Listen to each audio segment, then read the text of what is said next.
Assalamualaikum warahmatullahi wabarakatuh. Berjumpa kembali dengan saya, Bu Nana. Kali ini kita akan membahas tentang lingkungan.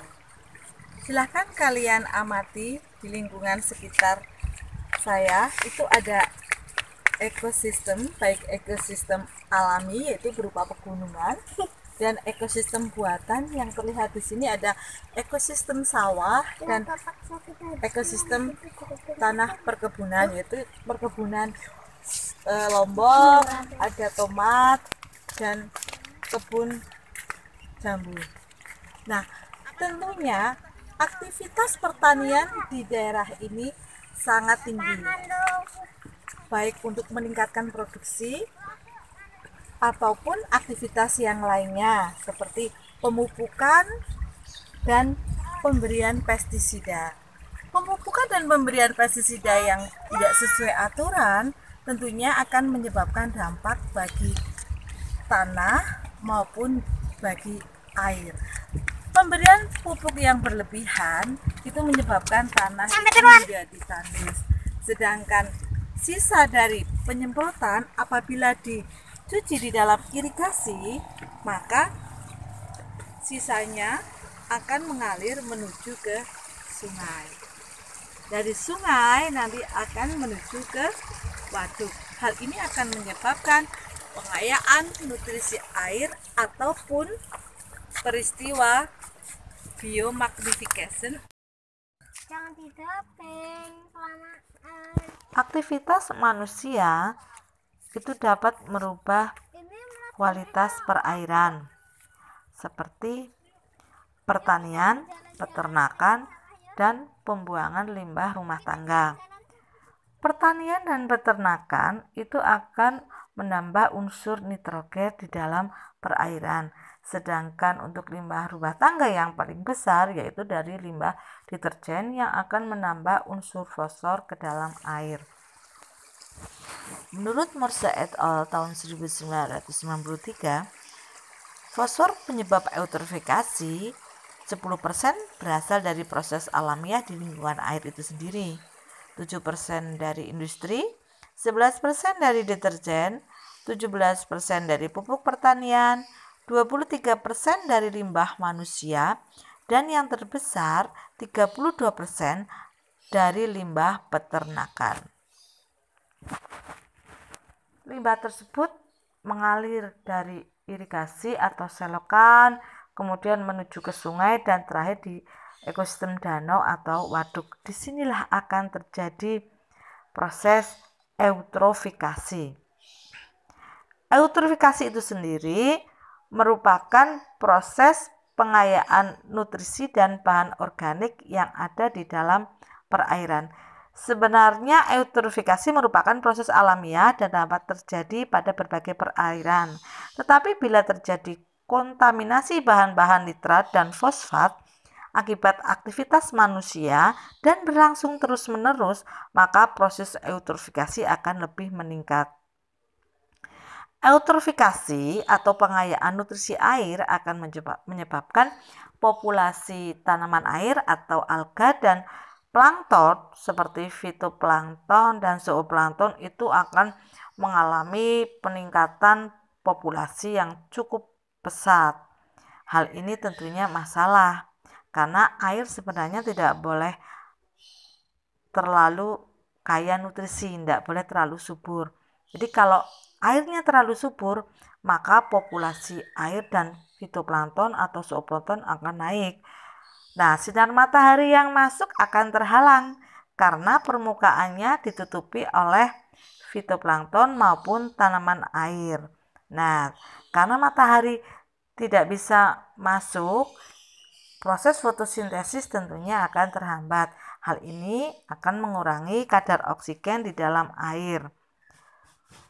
Selain itu, alga maupun fitoplankton yang mati itu menyebabkan proses penguraian di dalam air itu cukup tinggi. Proses penguraian di dalam air juga akan mengurangi kandungan oksigen dan mengeluarkan racun sehingga sangat berbahaya bagi organisme yang ada di dalam perairan tersebut seperti ikan, dan kerang, serta organisme yang lainnya. Jadi secara singkat, dampak eutrofikasi di perairan dapat dirangkum sebagai berikut. Yang pertama, rusaknya habitat untuk kehidupan berbagai spesies ikan dan invertebrata. Kerusakan habitat akan menyebabkan berkurangnya biodiversitas atau keanekaragaman hayati yang ada di habitat akuatik dan spesies lain dalam rantai makanan. Yang kedua, konsentrasi oksigen terlarut turun sehingga beberapa spesies ikan dan kerang tidak toleran untuk hidup. 3. Rusaknya kualitas areal yang mempunyai nilai konservasi atau cagar alam margasatwa. 4. Terjadinya blooming alga dan terproduksinya senyawa toksik yang akan meracuni ikan dan kerang sehingga tidak aman untuk dikonsumsi masyarakat dan merusak industri perikanan. Pada dewasa ini, hubungan antara pengayaan nutrisi dengan adanya insiden keracunan kerang di perairan pantai atau laut meningkat. 5. Produksi vegetasi meningkat sehingga penggunaan air untuk navigasi maupun rekreasi menjadi terganggu. Hal ini tentunya berdampak pada sektor pariwisata dan industri pariwisata.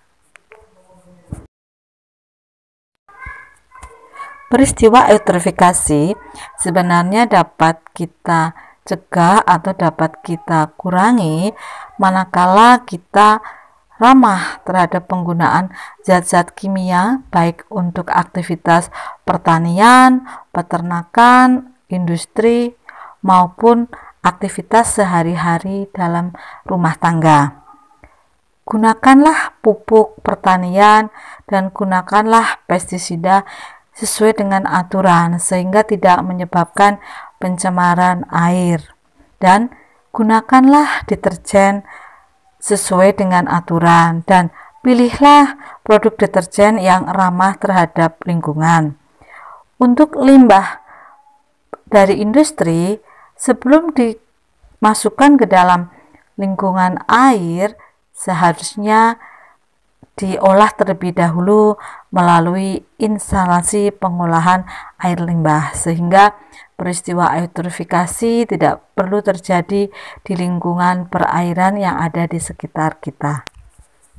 Setelah kita membahas tentang apa itu eutrofikasi dan bagaimana prosesnya, maka kita dapat menarik kesimpulan. Yang pertama, fosfor dan nitrogen merupakan elemen kunci di dalam proses eutrofikasi di antara nutrien utama yang terkandung dalam suatu perairan. Yang kedua, eutrofikasi dapat menyebabkan terjadinya blooming alga dan terproduksinya senyawa toksik yang akan meracuni ikan dan kerang sehingga tidak aman untuk dikonsumsi manusia dan merusak industri perikanan. Demikianlah untuk pembelajaran tentang eutrofikasi. Semoga dapat membantu pemahaman kalian. Teringat masa kecilku, kau pelukan, kau manja, indahnya saat itu buatku melambung di sisimu. Terngiang hangat nafas segar harum tubuhmu, kau tuturkan segala mimpi-mimpi serta harapanmu. Assalamualaikum warahmatullahi wabarakatuh. Kau ingin ku menjadi yang terbaik bagimu, patuhi perintahmu, jauhkan godaan. Assalamualaikum warahmatullahi wabarakatuh.